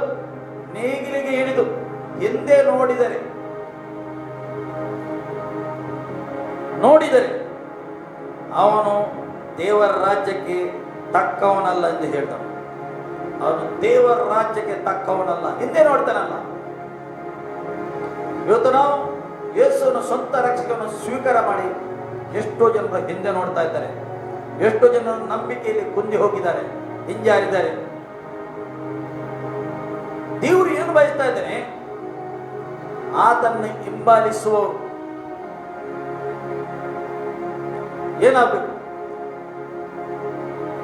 ಆ ಲೋಕದ ಆಶೆಯನ್ನು ಬಿಟ್ಟು, ಲೋಕದಲ್ಲಿ ಇದ್ದೇವೆ ನೀನು, ಖಂಡಿತ ಎಲ್ಲ ವಿಷಯ ನಿಮಗೆ ಬೇಕು. ಇದರ ಅರ್ಥ ಲೋಕದ ಎಲ್ಲ ಸಂಗತಿ ಬಿಡ್ಬೇಕಂದಲ್ಲ. ದೃಷ್ಟಿ ಮಾತ್ರ ಆತನ ಮೇಲೆ ಇರಬೇಕು. ಶಿಷ್ಯರು ಹೇಳ್ತಾರೆ, ಸ್ವಾಮಿ, ನಾವು ಎಲ್ಲವನ್ನು ಬಿಟ್ಟು ನಿನ್ನ ಹಿಂದೆ ಬಂದಿದ್ದೀವಿ, ನಮಗೇನು ಸಿಗುವುದು? ನಮಗೇನು ಸಿಗುವುದು? ಇವತ್ತು ಎಷ್ಟೋ ಮಂದಿ ಯೇಸುವನ್ನು ಹಿಂಬಾಲಿಸಿಗೆ ಬರ್ತಾರೆ, ಸಭೆಗೆ ಬರ್ತಾರೆ. ಏನಾದರೂ ಸಿಗುತ್ತದ? ಒಳ್ಳೆ ನನ್ನ ಕೆಲಸ ಆಗಬೇಕು, ಒಳ್ಳೆ ವೀಸಾ ಸಿಗಬೇಕು, ಒಳ್ಳೆ ಮ್ಯಾರೇಜ್ ಆಗಬೇಕು, ಒಳ್ಳೆ ವ್ಯಾಪಾರ ಆಗಬೇಕು, ಕೆಲಸದಲ್ಲಿ ನನಗೆ ಪ್ರಮೋಷನ್ ಆಗಬೇಕು ಎಂದು ಯೇಸುವಲ್ಲಿ ಬರ್ತಾರೆ. ಅಂದ್ರೆ ಅವರ ಆಲೋಚನೆಯನ್ನು, ಈ ರೀತಿಯ ಆಲೋಚನೆ ಯೇಸು ಒಬ್ಬನಿಗೆ ಅವರು ಹೋಲಿಕೆ ಮಾಡ್ತಾರೆ. ಯಾರಿಗೆ? ಕೆಲವರಿಗೆ ಪ್ರಶ್ನೆ ಕೇಳುವಾಗ ಅಭ್ಯಾಸ ಇರ್ತದೆ. ಅದೇ ಬಗ್ಗೆ ಯೇಸು ಅವರ ಹಾಗೆ ಎಂದು ಎಣಿಸ್ತಾರೆ. ಅದಕ್ಕೆ ಸರಿ ಯೇಸು ಬರ್ತಾರೆ, ಪ್ರಾರ್ಥನೆ ಮಾಡಿಸ್ತಾರೆ, ಮತ್ತೆ ಹೋಗ್ತಾರೆ. ಒಂದು ವೇಳೆ ಸಿಗದಿದ್ದರೆ, ಓ ನನಗೆ ಸಿಗಲಿಲ್ಲ, ಮತ್ತೆ ಏಕೆ ಹೋಗ್ಬೇಕು? ನಾನು ಸಭೆಗೆ ಏಕೆ ಹೋಗ್ಬೇಕು? ನಾನು ಯಾವ ವಿಷಯಕ್ಕೆ ಬಂದಿದ್ದೇನೆ, ನನಗೆ ಅದು ಸಿಗಲಿಲ್ಲ, ಅದು ದೇವರು ನನಗೆ ಕೊಡಲಿಲ್ಲ, ಇನ್ನೂ ಯಾಕೆ ನಾನು ಹೋಗ್ಬೇಕು? ಅಂದ್ರೆ ಆ ವ್ಯಕ್ತಿ ಅದ್ಭುತಕ್ಕೋಸ್ಕರ ಬಂದದ್ದು, ಆಶೀರ್ವಾದಕ್ಕೋಸ್ಕರ ಕ್ರಿಸ್ತನಲ್ಲಿ ಬಂದದ್ದು. ಆದರೆ ಅವನು ಅಮೂಲ್ಯವಾದ ಸಂಗತಿ ರಕ್ಷಣೆಯನ್ನು ವಿಷಯದಲ್ಲಿ ಆತನು ಸೀರಿಯಸ್ ಆಗಿ ಆತನು ತಗೊಳ್ಳಿಲ್ಲ. ಆತನ ಖಾಲಿ ಆತನ ದೃಷ್ಟಿಯಲ್ಲಿತ್ತು ಅದ್ಭುತ ಸೂಚಕಾರಿಯ ಆಶೀರ್ವಾದ ಮೇಲೆ. ಇವತ್ತು ಏನು ಬೇಕು ಪ್ರಿಯರೇ? ಒಬ್ಬ ವ್ಯಕ್ತಿಗೆ ರಕ್ಷಣೆ ವೆರಿ ಇಂಪಾರ್ಟೆಂಟ್. ರಕ್ಷಣೆ ಬೇಕಾದ್ರೆ ಏನು ಮಾಡಬೇಕು? ದೇವರ ವಾಕ್ಯ ಇರ್ತದೆ, ಯೋಹಾನ ಸುವಾರ್ತೆ 17:3, ಕ್ರಿಸ್ತನನ್ನು ತಿಳಿದುಕೊಳ್ಳುವುದೇ ನಿತ್ಯತ್ವ. ಕ್ರಿಸ್ತನನ್ನು ತಿಳಿದುಕೊಳ್ಳುವುದೇ ನಿತ್ಯತ್ವ ಅಂತ ಹೇಳ್ತಾರೆ. ಆತನು ತಿಳುಕೊಳ್ಳಬೇಕು. ಎಷ್ಟು ಜನ ಕ್ರಿಸ್ತನಲ್ಲಿ ಬಂದಿದ್ದಾರೆ, ಆತನ ನಂಬಿದ್ದಾರೆ, ಆದರೆ ತಿಳುಕೊಳ್ಳಿಲ್ಲ. ಇವತ್ತು ನಾವು ಆತನನ್ನು ತಿಳುಕೊಳ್ಳಬೇಕು. ದೇವರು ಅದೇ ಬಯಸ್ತಾನೆ, ನೀನು ಮತ್ತು ನಾವು ಕ್ರಿಸ್ತನನ್ನು ತಿಳುಕೊಳ್ಳಬೇಕು. ಅದು ನಿತ್ಯ ಜೀವವಾಗಿದೆ. ಅದು ವ್ಯಕ್ತಿ ತಿಳುಕೊಳ್ಳಬೇಕು. ಆದರೆ ಇನ್ನೊಂದು ವಾಕ್ಯವನ್ನು ಓದು, ಅಲ್ಲಿ ದೇವರ ವಾಕ್ಯ ಹೇಳ್ತದೆ, ಕೊರಿಂಥೀಯರ ಪತ್ರಿಕೆ 5, 2ನೇ ಕೊರಿಂಥೀಯರ ಪತ್ರಿಕೆ 5ರಲ್ಲಿ, 2 Corinthians chapter 5, 5:15 ಅಲ್ಲಿ ಪೌಲನು ಈ ರೀತಿ ಬರೆಯುತ್ತಿದ್ದಾನೆ ಸಭೆಗೆ, ಜೀವಿಸುವವರು ಇನ್ನು ಮೇಲೆ ತಮಗಾಗಿ ಜೀವಿಸದೆ ಜೀವಿಸುವವರು, ಅಂದರೆ ಯೇಸುವಿನ ಹಿಂದೆ ಹೋಗುವವರು, ಜೀವ ಕೊಡುವ ಯೇಸುವಿನ ಬಳಿಗೆ ಹೋಗುವವರು, ಯೇಸುವಿನ ಮಾರ್ಗದಲ್ಲಿ ನಡೆಯುವವರು. ಅದನ್ನ ಹೇಳ್ತಾನೆ, ತಮಗೋಸ್ಕರ ನೋಡಿ, ಇನ್ನು ಮೇಲೆ ತನಗಾಗಿ ಜೀವಿಸದೆ ತಮಗೋಸ್ಕರ ಸತ್ತು ಎದ್ದು ಬಂದಾತನಿಗಾಗಿ ಜೀವಿಸಬೇಕೆಂಬುದೇ ಆತನು ಎಲ್ಲರಿಗೋಸ್ಕರ ಸತ್ತನು. ಯೇಸು ಯಾತಕ್ಕೆ ತರ ಪ್ರಾಣ ಕೊಟ್ಟನು? ಇಡೀ ಜಗತ್ತಿನ ಮಾನವಗೋಸ್ಕರ ಆತನು ಪ್ರಾಣ ಕೊಟ್ಟಿದ್ದಾನೆ. ಯೇಸು ಎಲ್ಲ ಮಾನವಗೋಸ್ಕರ ಆತನು ಸತ್ತಿದ್ದಾನೆ. ನೋಡಿ, ಹೇಗೆ ನಾವು ಜೀವಿಸಬೇಕೆಂದು, ನಾವು ನಿತ್ಯತ್ವ ಜೀವಿಸಬೇಕೆಂದು ಈ ಸತ್ಯ ಮಾನವನಿಗೆ ತಿಳ್ಕೊಳ್ಬೇಕು. ಯೇಸು ಯಾಕೆ ಶಿಲುಬೆಯಲ್ಲಿ ಪ್ರಾಣ ಕೊಟ್ಟಿದ್ದಾನೆ? ನೀನು ಮತ್ತು ನಾನು ನಿತ್ಯ ನಿತ್ಯ ಜೀವಿಸಬೇಕೆಂದು. ಈ ಸತ್ಯದ ಮರ್ಮ ಗೊತ್ತಾಗಬೇಕು. ಇವತ್ತು ಈ ಮರ್ಮ ಬೇಕು ನಮಗೆ. ಒಬ್ಬ ವ್ಯಕ್ತಿಗೆ ಈ ಮರ್ಮ ತಿಳಿದರೆ ಮತ್ತೆ ಆತನು ಹಿಂಜಾರಿ ನೋಡುವುದಿಲ್ಲ. ಯಾರಿಗೆ ಈ ಮರ್ಮ ತಿಳಿಯದ ಕಾರಣ, ಈ ಸತ್ಯ, ಈ ಗೂಢಾರ್ಥ ತಿಳಿಯದ ಕಾರಣ ಏನು ಮಾಡ್ತಾರೆ? ಇವತ್ತು ವಿಶ್ವಾಸದಿಂದ ಕುದ್ದಿ ಹೋಗ್ತಾರೆ. ಕಷ್ಟ ಬರುವಾಗ, ಸಮಸ್ಯೆ ಬರುವಾಗ ಏನಾಗ್ತದೆ? ಯೇಸುವನ್ನು ಬಿಟ್ಟು ಬಿಡ್ತಾರೆ. ಅಂದ್ರೆ ಅವನ ಮಗ್ನ ಆದ, ಲೋಕದ ಭಾಗದಲ್ಲಿ ನಡೆದಾದನು. ಈ ಮೇಲೆ ಬಂದ ಬೀಜ ಬಿತ್ತುವುದು, ಆ ಗಿಡದು ಅವನಿಗೆ, ಆ ಗಿಡಕ್ಕೆ ಮೇಲೆ ಬರ್ಲಿಕ್ಕೆ ಆಗಲಿಲ್ಲ. ಅಂದ್ರೆ ಆ ವ್ಯಕ್ತಿಗೆ ಪ್ರಾರ್ಥನೆ ಮಾಡ್ಲಿಕ್ಕೆ ಆಗಲಿಲ್ಲ. ಮತ್ತೆ ಹೇಗೆಂದ್ರೆ ಅವನು ಈ ವಿಷಯದಲ್ಲಿ ಬಿಜಿ ಇದ್ದ, ವಾಕ್ಯ ಓದಲಿಲ್ಲ, ಆತನು ಏನು ಮಾಡಲಿಲ್ಲ. ಈ ಕಾರಣದಿಂದ ಅವನು ಏನಾಯ್ತು? ಅವನಿಗೆ ಕ್ರಿಸ್ತನಲ್ಲಿ ಬೆಳೆಯಲಿಕ್ಕೆ ಆಗಲಿಲ್ಲ. ಸಿಕ್ಕಿದ ನಿತ್ಯತ್ವ ಏನಾಯ್ತು? ಅವನ ನಿತ್ಯತ್ವ ಸಿಕ್ಕಿದ ಎಲ್ಲರಿಗೆ ಕರೆ ಏನಾಯ್ತು? ತಿಳ್ಕೊಳ್ಬೇಕು ದೇವರ ರಾಜ್ಯ, ದೇವರ ರಾಜ್ಯದ ವಿಷಯದಲ್ಲಿ ನಾವು ತಿಳ್ಕೊಳ್ಬೇಕೆಂದು ಆತನು ಬಯಸ್ತಾ ಇದ್ದಾನೆ. ಇಲ್ಲಿ ಪೌಲನು ಏನು ಹೇಳ್ತಾನೆ? ಈ ಮರ್ಮ ನಮಗೆ ಬೇಕು, ನಮಗೆ ಬೇಕು ಮರ್ಮ. ಜೀವಿಸುವ ತಮಗಸ ಜೀವಿಸದೆ ಅಮಗಸರ ಜೀವಿಸಿ, ನನಗೆ ಬೇಕು, ನನಗೆ ಬೇಕು, ನನಗೆ ಬೇಕು, ನಾನು ಮಾಡಬೇಕು, ಅದಕ್ಕೆ ಸರಿ ಜೀವಿಸದೆ ಸತ್ತು ಎದ್ದು ಬಂದಾತನಿಗಾಗಿ. ಯಾರು ಸತ್ತು ಎದ್ದು ಬಂದಿದ್ದಾನೆ? ಮೊದಲನೇ ವ್ಯಕ್ತಿ ಯೇಸು ಕ್ರಿಸ್ತನು ಮಾತ್ರ ಇಷ್ಟ ತನಕ ಭೂಮಿಯಲ್ಲಿ. ಎಲ್ಲ ಇಷ್ಟೋ ಮಾನವನು ಈ ಲೋಕದಲ್ಲಿ ಬಂದಿದ್ದಾನೆ ಪ್ರಿಯರೇ.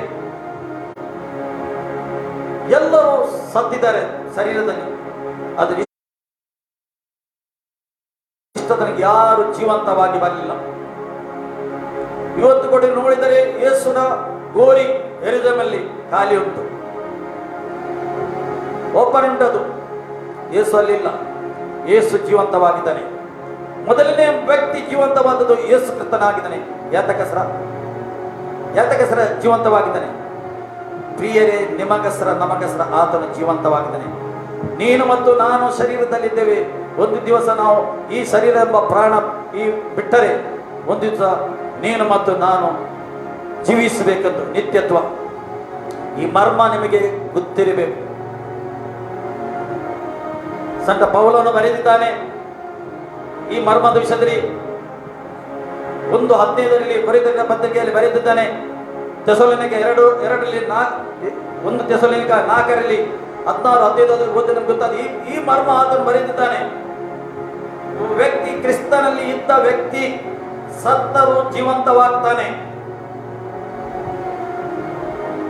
ನಿತ್ಯತ್ವಕ್ಕೆ ಆತನು ಜೀವಂತವಾಗ್ತಾನೆ. ಈ ಮರ್ಮ ಪೌಲನು ಬರೆದಿದ್ದಾನೆ. ಇವತ್ತು ನಾವು ಮತ್ತು ನೀವು ತಿಳ್ಕೊಳ್ಳಬೇಕೆಂದು ಕೊಂಚ ಸುಖಕಸರ ಲೋಕದ, ಕೊಂಚ ಶರೀರದ ಸಂತೋಷಕಸರ ಎಷ್ಟೋ ಜನ ನಿತ್ಯತ್ವವನ್ನು ಕಳ್ಕೊಂಡಿದ್ದಾರೆ. ಏಕೆಂದರೆ ಲೋಕದ ಆಸೆ, ಬದುಕು ಬಾಳಿನ ಡಂಬರಾಟ ದೇವರ ವಾಕ್ಯ ಹೇಳ್ತದೆ. ಅದಕ್ಕೆ ಸರ್ ನಿತ್ಯತ್ವವನ್ನು ಕಳೆದುಕೊಂಡಿದ್ದಾರೆ. ಇನ್ನೊಂದು ವಾಕ್ಯವನ್ನು ತೆಗೆಯುವ ಫಿಲಿಪ್ಪಿಯರ ಪತ್ರಿಕೆ ಫಿಲಿಪ್ಪೀನ್ಸ್ 3 ತೆಗೆಯಿರಿ. ಫಿಲಿಪ್ಪಿಯರ ಪತ್ರಿಕೆ 3:5 ಅಲ್ಲಿ ಪೌಲನು ಬರೆಯುತ್ತಾ ಇದ್ದಾನೆ ನೋಡಿ.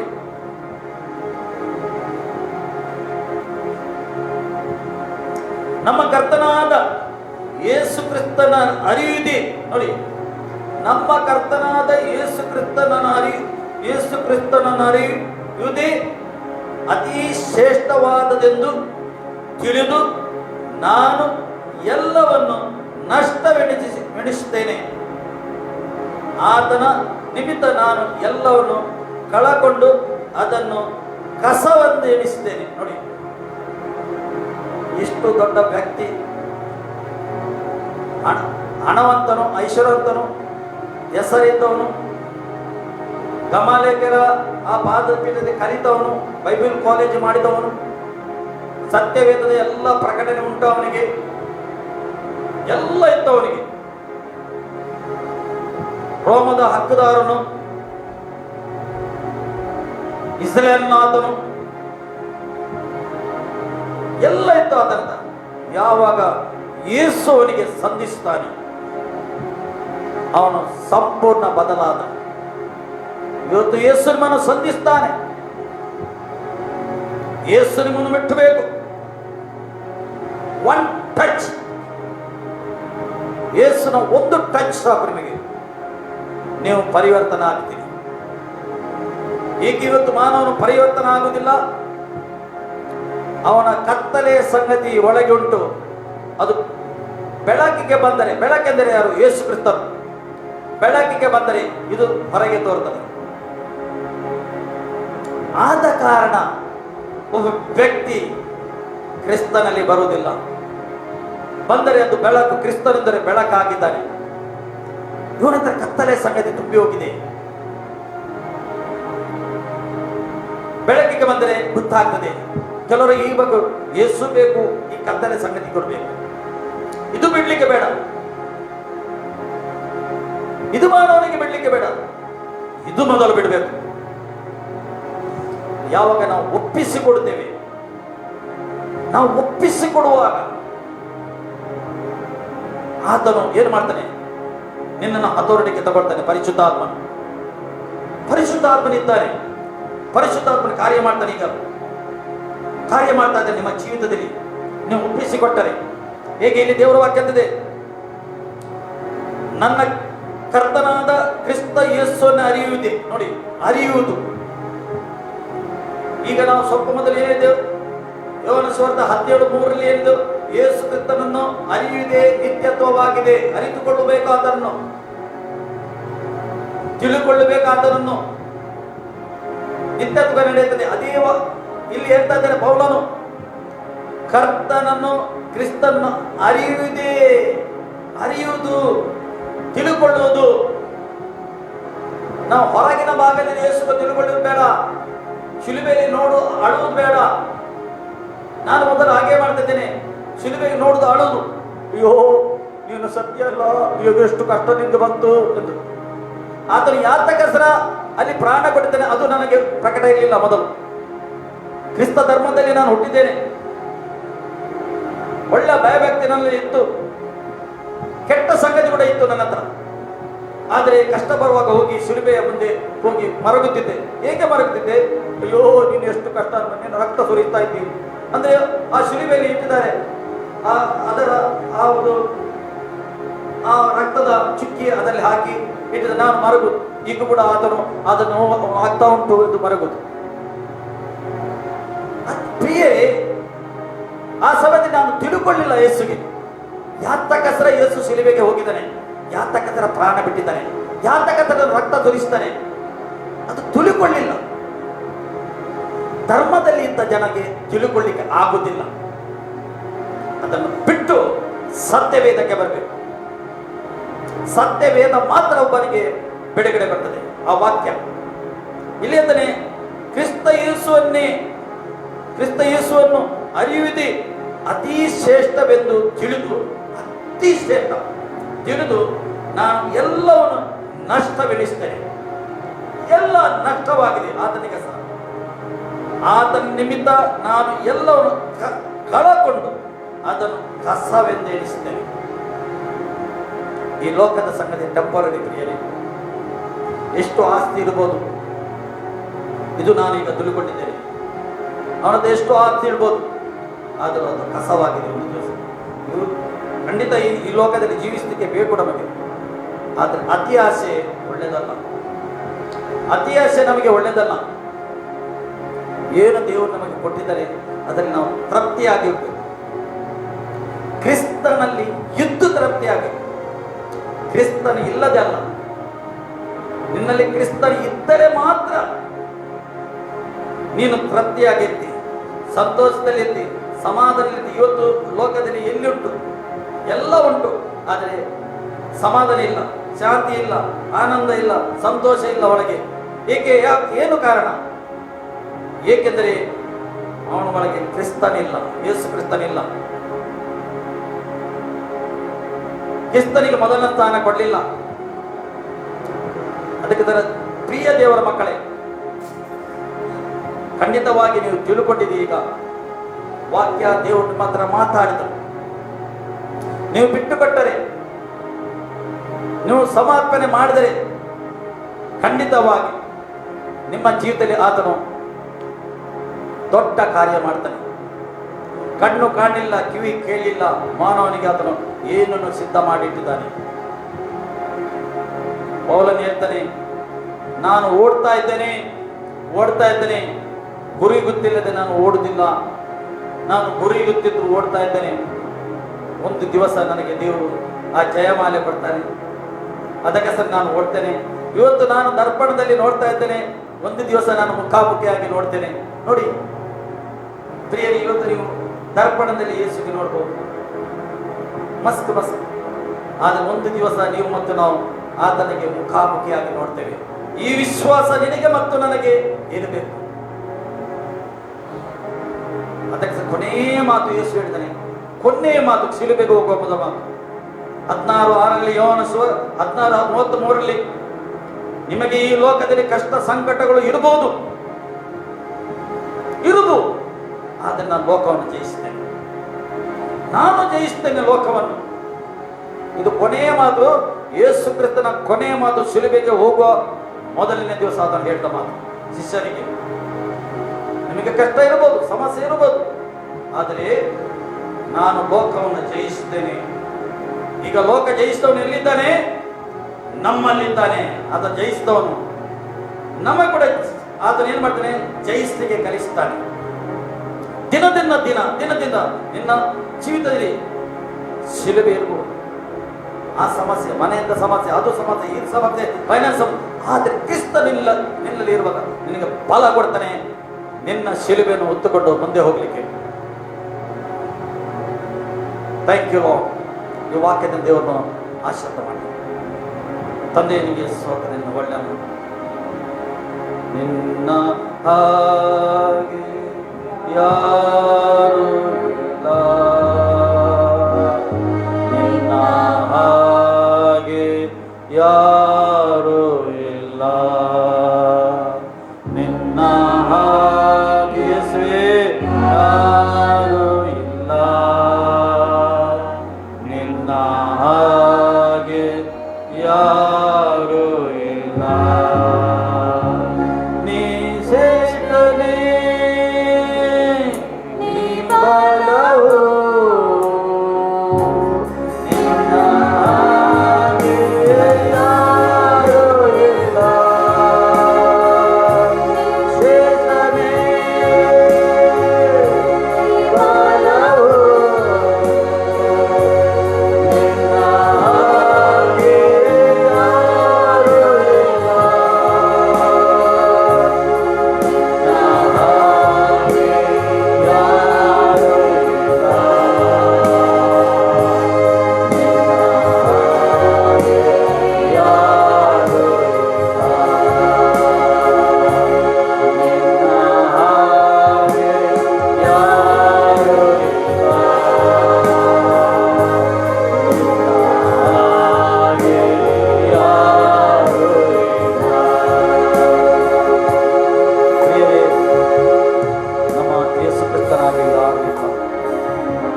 ಯಾರು ಇಲ್ಲ. ಆತನು ಹೇಳಿದ್ದಾನೆ, ಈ ಲೋಕದ ಅಂತ್ಯದವರೆಗೆ ನಾನು ನಿನ್ನೊಟ್ಟಿಗಿರ್ತೇನೆ, ಚಿಂತೆ ಮಾಡಬೇಡ, ಹೆದರಬೇಡ, ನಾನು ನಿನ್ನ ಸಂಗಡಿದ್ದೇನೆ. ನಿನಗೆ ಮೊಲೆ ತೋರಿಸಿಕೊಟ್ಟ ಒಂದು ತಾಯಿ ಮರೆತು ಬಿಡ್ಬೋದು, ಆದರೆ ನಾನು ನಿನ್ನ ಮರೆಯುವುದಿಲ್ಲ. ನನ್ನ ಅಂಗೈಯಲ್ಲಿ ನಿನ್ನ ಹೆಸರು ನಾನು ಚಿತ್ರಿಸ್ತೇನೆ ಅಂತಾನೆ. ಪ್ರಿಯರೇ, ಅದಕ್ಕೋಸ್ಕರ ಆತನು ಶಿಲುಬೆಯಲ್ಲಿ ಎರಡು ಕೈ ಚಾಚಿ ಆ ಕಬ್ಬಿಣದ ಮೊಳೆಯಲ್ಲಿ ಆತನು ನೇತಾಡ್ತಿದ್ದ. ನಿನಗೆಸರ ನನಗೆಸರ ಆತನು ನೇತಾಡಿದ. 2 ಕಾಲಿಗೆ 1 ಕಬ್ಬಿಣದ ಮೊಳೆ, 2 ಕೈಗೆ 2 ಮೊಳೆ. ಪ್ರಿಯರೇ, ನಿಮಗೆಸರ ನಮಗೆಸರ ಆತನು ನೇತಾಡಿದ. ಈ ಸತ್ಯ ನಾವು ಅರಿಬೇಕು. ಆತನಿಗೆಸರಲ್ಲೋ, ಆತನಿಗೆಸರ ಸತ್ತಿಲ್ಲ. ನಿಮಗೆಸರ ನನಗೆಸರ ಆತನು ಸತ್ತಿದ್ದಾನಂತೆ ಪೌಲ ಹೇಳ್ತಾ ಇದ್ದಾನೆ. ಆತನು ಎಲ್ಲರಿಗೆ ಹೆಸರು ಸತ್ತಿದ್ದಾನೆ. ಎಲ್ಲರಿಗೆ ಸತ್ತು ಆತನು ಜೀವಂತವಾಗಿದ್ದಾನೆ. ಅದೇ ಪುನರುತ್ಥಾನ ಆತ್ಮ ಇವತ್ತು ನಿಮ್ಮ ಮಧ್ಯದಲ್ಲಿ ಚಲಿಸ್ತಾ, ನಮ್ಮ ಮಧ್ಯದಲ್ಲಿ ಚಲಿಸ್ತಾ ಉಂಟು. ಪುನರುತ್ಥಾನ ಆತ್ಮ ನಿನಗೆ ಮುಟ್ಟುತ್ತಾ ಉಂಟು. ಇವತ್ತು ನೀನು ಯಾವ ಯತೆಯಲ್ಲಿದ್ದಿ, ಯಾವ ಚಿಂತೆಯಲ್ಲಿದ್ದಿ, ನೀನು ಆ ಪುನರುತ್ಥಾನ ಆತ್ಮ, ಯೇಸುಗೆ ಪುನರುತ್ಥಾನ ಮಾಡಿದ ಆತ್ಮ ನಿನಗೆ ಮುಟ್ಟುತ್ತಾ ಉಂಟು, ನನಗೆ ಮುಟ್ಟುತ್ತಾ ಉಂಟು. ಯೇಸು ಪುನರುತ್ಥಾನ ಆಗಿ ಆದ ಯೇಸು, ಜೀವಿಸುವ ಯೇಸು ನಮ್ಮ ಮಧ್ಯದಲ್ಲಿದ್ದಾನೆ, ನಮ್ಮ ಮಧ್ಯದಲ್ಲಿದ್ದಾನೆ. ಆತನು ಚಲಿಸ್ತಾ ಇದ್ದಾನೆ. ತಂದೆ, ನೀನು ಚಲಿಸು. ಯಾರ್ಯಾರಿಗೆ ಪ್ರಾರ್ಥನೆ ಅಗತ್ಯ ಉಂಟು ಕರ್ತನೇ, ಅಪ್ಪ, ಜಗತ್ತಲ್ಲಿ ಎಲ್ಲ ಮಾನವನಿಗೆ ಪ್ರಾರ್ಥನೆ ಅಗತ್ಯ ಉಂಟಪ್ಪ. ಜನರು ಕಷ್ಟದಲ್ಲಿದ್ದಾರೆ, ಸಮಸ್ಯೆಯಲ್ಲಿದ್ದಾರೆ, ಡಿಪ್ರೆಸ್ ಇದ್ದಾರೆ. ಬೇಡ, ನನಗೆ ಸಾಯಬೇಕು ಎಂದು ಈ ರೀತಿ ಇದ್ದಾರೆ. ನನಗೆ ಜೀವಿತವೇ ಬೇಡ, ಟಾರ್ಚರ್ ಆಗ್ತಾ ಇದ್ದಾರೆ. ಎಷ್ಟೋ ಮಂದಿ ಸೊಸೈಡ್ ಮಾಡಲಿಕ್ಕೆ ನಿರ್ಧಾರ ಮಾಡ್ತಾ ಇದ್ದಾರೆ. ಎಷ್ಟೋ ಮಂದಿ ಡಿಪ್ರೆಸ್ ಇದ್ದಾರೆ ಸ್ವಾಮಿ ತಂದೆ. ಎಷ್ಟೋ ಮಂದಿ ಮಾನಸಿಕ್ಕಿದ್ದಾರೆ ಸ್ವಾಮಿ. ಅವರಿಗೆ ನೀನು ಯೇಸುವೇ ಅದವರಿಗೆ ಮುಟ್ಟಬೇಕಂತ ನಾನು ಪ್ರಾರ್ಥನೆ ಮಾಡ್ತೇನೆ. ನಿನ್ನ ಕೈ ಮೋಟು ಕೈಯೆಲ್ಲ ಉದ್ದ ಕೈ ಉಂಟು. ನೀನು ಎಲ್ಲ ಕಡೆಯಲ್ಲಿ ಎಲ್ಲ ಸಮಯದಲ್ಲಿ ಇರುವಾತನಾಗಿದೆ. ಇವತ್ತು ಯಾರ್ಯಾರಿಗೆ ಪ್ರಾರ್ಥನೆ ಅಗತ್ಯ ಉಂಟು ನೀನು ಮುಟ್ಟು. ಮರಣದ ಹಂತದಲ್ಲಿ ಯಾರಿದ್ದಾರೆ ಅವರಿಗೆ ನೀನು ಮುಟ್ಟಬೇಕು. ಕಠಿಣ ಹೃದಯ ಯಾರು ಉಂಟು ಅವರಿಗೆ ನೀನು ಮುಟ್ಟಬೇಕಂತ. ನೀನು ಕಲ್ಲಾದ ಹೃದಯವನ್ನು ತೆಗೆದು ನೀನು ಹೇಳ್ತಿ, ನಾನು ಮಾಂಸವಾದ ಹೃದಯವನ್ನು ಇಟ್ಟೆಂದು ವಾಗ್ದಾನ ಮಾಡ್ತೀನಿ. ಟಚ್ ಮಾಡೋ ಪರಿಶುದ್ಧ ಎಲ್ಲ ಕ್ರೂರಿತನ ಒಂದು ಬಿಟ್ಟು ಹೋಗ್ಲಿಕ್ಕೆ ನಾವು ಒಳಗಿದ್ದ ಕ್ರೂರತ್ವ ಬಿಟ್ಟು ಹೋಗ್ಲಿಕ್ಕತ್ತನೆ. ನೀನು ಆಳ್ವಿಕೆ ಮಾಡು ಕತ್ತನೆ, ನೀನು ಆಳ್ವಿಕೆ ಮಾಡಬೇಕು. ನೀನು ಹಿಡಿದು ಬರಬೇಕು. ಮನಸ್ಸು ಪರಿವರ್ತನೆ ಮಾಡು. ಕ್ರೂರಿ ಜನರದ್ದು ಮನಸ್ಸು ಪರಿವರ್ತನೆ ಮಾಡುಕತ್ತನೆ. ಮೆಲ್ಟ್ ಮಾಡುವವರು ಮನಸ್ಸನ್ನು ಮೆಲ್ಟ್ ಮಾಡುಕತ್ತನೆ. ನಿನಗೆ ಅಸಾಧ್ಯಮದಿಲ್ಲ, ಎಲ್ಲ ಸಾಧ್ಯ ಉಂಟು ಕತ್ತನೆ. ನೆಬೂಕದ್ ರಾಜನಿಗೆ ನೀನು ಕತ್ತನೆ, ನೀನು ಹುಲ್ಲು ತಿನ್ನುವ ಹಾಗೆ ಮಾಡಿದಿ. ಅವನು ಹೇಳ್ದ, ಅವನ ಮಾಡಿನ ಮೇಲೆ ಹೋಗಿ ಹೇಳ್ದ, ನಾನು ಎಲ್ಲ ಜಯಿಸಿದ್ದೇನೆ ನಾನು. ಆದರೆ ದೇವರು ಅವನಿಗೆ ಏನು ಮಾಡಿದ? ಅವನಿಗೆ ಅವನ ಜ್ಞಾನವನ್ನು ತೆಗೆದುಬಿಟ್ಟ. ಅವನು 7 ವರ್ಷ ಹುಲ್ಲು ತಿಂದು ಪ್ರಾಣಿಗಳ ಮಧ್ಯದಲ್ಲಿ ವಾಸ ಮಾಡಿದ. ನೀನು ಎಲ್ಲ ಮಾಡಲಿಕ್ಕೆ ಶಕ್ತನಿದ್ದೀ. ಟಚ್ ಮಾಡುವಂಥವರಿಗೆ ಮತ್ತು ನಿನ್ನ ಸ್ವರೂಪವಾಗಿ ಸೃಷ್ಟಿ ಮಾಡಿದ ಮಾನವನ ಮೇಲೆ ಕರುಣೆ ತೋರಿಸು, ದಯೆ ತೋರಿಸು. ನೀನು ಮುಟ್ಟಬೇಕು ಅವರಿಗೆ.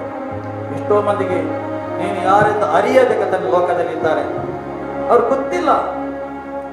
ಅವ್ರಿಗೆ ಅವರು ಚಿಕ್ಕದಿಂದ ಏನು ಕಲಿತಿದ್ದಾರೆ, ಹಿರಿಯರು ಅದೇರಲ್ಲಿದ್ದಾರೆ. ಆದರೆ ಸತ್ಯ ಅವರಿಗೆ ಗೊತ್ತಿಲ್ಲದ ಕಾರಣ ಅವರು ಜೀವಿಸ್ತಾ ಇದ್ದಾರೆ. ಎಲ್ಲ ಗುಣ ಉಂಟು ಅವರ ಹತ್ರ, ಆದರೆ ಕ್ರಿಸ್ತನಿಲ್ಲದೆ ಜೀವಿಸ್ತಾ ಇದ್ದಾರೆ. ಇವತ್ತು ಕ್ರಿಸ್ತನು ಬೇಕು ಅವರಿಗೆ. ಮುಟ್ಟು ಕರ್ತನೆ ಮರಣದ ಹಂತದಲ್ಲಿ ಎಷ್ಟೋ ಜನ ಇದ್ದಾರೆ, ಟಚ್ ಮಾಡು. ಕಾಯಿಲೆಯಲ್ಲಿ ಎಷ್ಟೋ ಜನ ಇದ್ದಾರೆ, ಟಚ್ ಮಾಡು. ಬಿಡುಗಡೆ ಕೊಡುವವರಿಗೆ. ಎಲ್ಲ ಯಾರು ದುಷ್ಟತ್ವದಲ್ಲಿದ್ದಾರೆ ಅವರಿಗೆ ಬಿಡುಗಡೆ ಕೊಡು. ನೀನು ಮುಟ್ಟಬೇಕು. ಪಾಪದಲ್ಲಿ ಶಾಪದಲ್ಲಿ ಜೀವಿಸಿದವರಿಗೆ ನೀನು ಮುಟ್ಟಬೇಕು.